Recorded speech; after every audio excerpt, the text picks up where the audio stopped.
L'enfant terrible, Bernard Dadier. Autrefois, tous les animaux habitaient ensemble dans un village à eux qui n'était pas loin du village des hommes, et les hommes et les animaux, se comprenant, ne se livraient point la guerre. Mais dans le village des hommes était un homme pauvre qui avait un champ dont la route traversait le village des animaux, lesquels, chaque fois qu'il passait, lui cherchaient noise. C'était tantôt le singe noir qui venait lui tirer la barbe, tantôt le singe rouge qui lui tendait des pièges. Souvent, il trouvait le passage semé d'épines. L'homme passait quand même parce que la guerre entre les hommes et les animaux n'était pas encore déclarée. Cet homme, bien que pauvre, avait cependant une femme. Et tous deux s'aimaient à tel point qu'ils pensaient la même chose dans le même instant. Et cette femme, tout le temps, à son mari, au champ, apportait le repas de midi. Les animaux la regardaient passer, ils n'osaient lui faire un brin de cour, car sur ce chapitre, les hommes sont d'une intransigeance connue. Pas la moindre plaisanterie non plus. Et la femme passait, elle disait un bonjour ici, elle disait un bonjour là, et les animaux lui rendaient son bonjour. Et la femme allait, et la femme venait. Puis elle fut enceinte et accoucha d'un garçon. Un phénomène. Dès qu'il sortit du ventre de sa mère, il demanda à porter à son père le repas de midi. Il allait en sifflotant, le repas sur la tête. Arrivé dans le village des animaux, il rencontra la biche. Ils se regardèrent longuement avec de part et d'autre la même insolence. La biche aurait bien voulu chercher noise à ce bout d'homme, mais elle était seule, tous les autres animaux étant au champ. Et puis ce bout d'homme d'un jour seul apportant à son père le repas de midi, vraiment ne lui disait rien qui vaille. L'enfant passa donc, mais il avait son idée.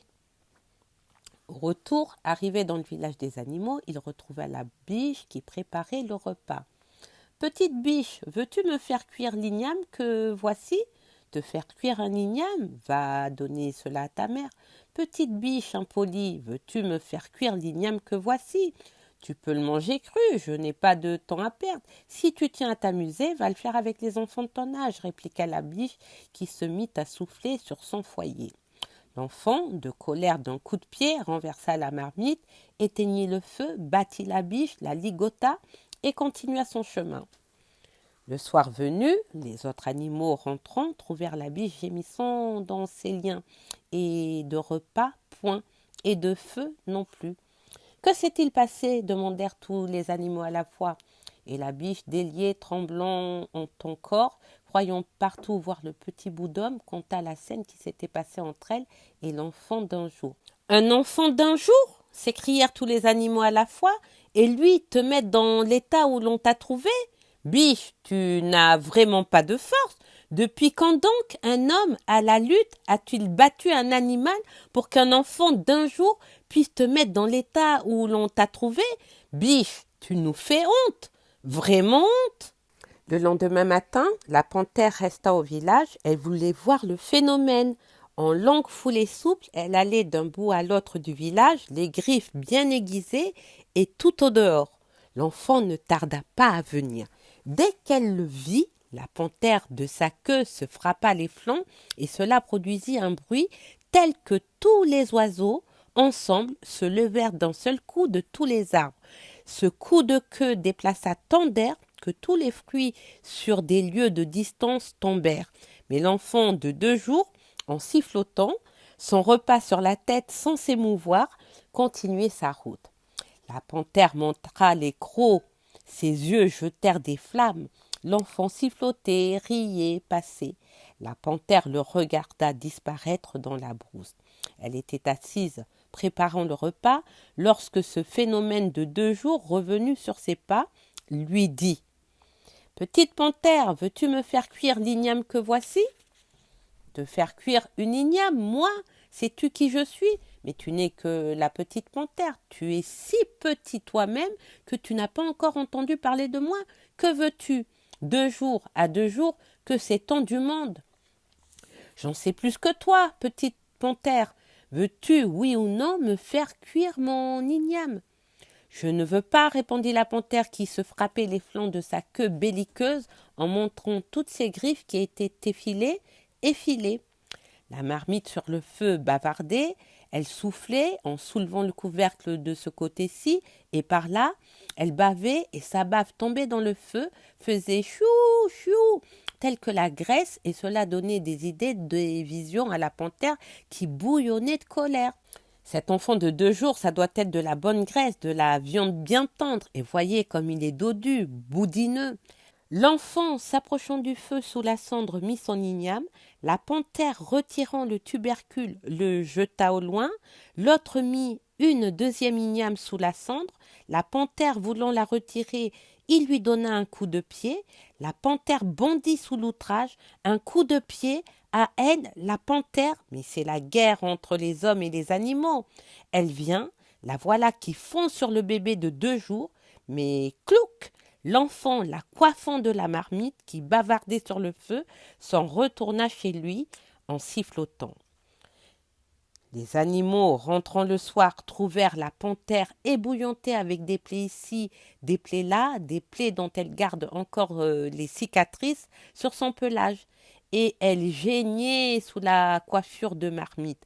Décoiffée, elle raconta son histoire. Cela devenait vraiment inquiétant. Un enfant de 2 jours accomplir tant d'exploits, mais qu'arriverait-il dans une semaine, 2 mois, 1 an, au train où allaient les choses? Les animaux tinrent conseil, les uns proposèrent de quitter la région, les autres préférèrent la résistance, et le camp de la résistance l'emporta. Après la panthère, ce fut le tour du singe, du caméléon, du phacochère, du bœuf, de l'éléphant, du lion, de rester au village pour voir ce phénomène. Mais tous furent battus, maltraités par l'enfant. Les animaux ne savaient plus ce qu'il fallait faire. Les grands comme les petits, tous avaient été vaincus par cet enfant. Et partir sans avoir jamais pu relever le gant, sans une seule fois être parvenus à battre ce gosse, mais les hommes vont en faire des gorges chaudes. Jamais plus ils ne laisseront en repos les animaux qui, voyant en ce bébé de quelques jours le fléau le plus mortel de leur race, tenaient à le dompter. Qui maintenant allait rester au village? Tous se regardaient. Le lion baissait la tête, la panthère se grattait les jambes, le singe jouait avec un fruit, l'éléphant avec une herbe, chacun semblait poursuivre une pensée. La tortue sortit la tête et dit face à l'aéropache embarrassé: « Moi, je veux rester au village. » Tous les animaux éclatèrent de rire. Vous ne voyez pas la tortue réussir là où le lion, le singe, l'éléphant n'avaient pas réussi. Tu veux rester au village? Oui. Eh bien, s'il revenait, appelle-nous. Il faut que nous en finissions avec cet enfant. Et sur cette décision, les animaux partirent au champ. Clouc, clac, clouc, clac. La tortue allait d'un bout à l'autre du village. Dès qu'elle vit l'enfant venir, elle courut vers lui et le cou tendu, dressé sur ses petites pattes, les yeux humbles et l'attitude respectueuse, elle engagea le dialogue. « Bonjour mon maître, l'homme le plus fort. »« Bonjour, tortue intelligente. Donne-moi tes bagages. C'est pour moi un honneur que de te les porter. Je vais t'accompagner pendant un bout de chemin. Quelle nouvelle apportes-tu du village des hommes? Ici, la récolte n'est pas bonne. La pluie ne tombe pas. L'année prochaine, peut-être que les choses se passeront autrement. Et alors, à la grande fête qui suivra les récoltes, nous vous inviterons tous, les hommes.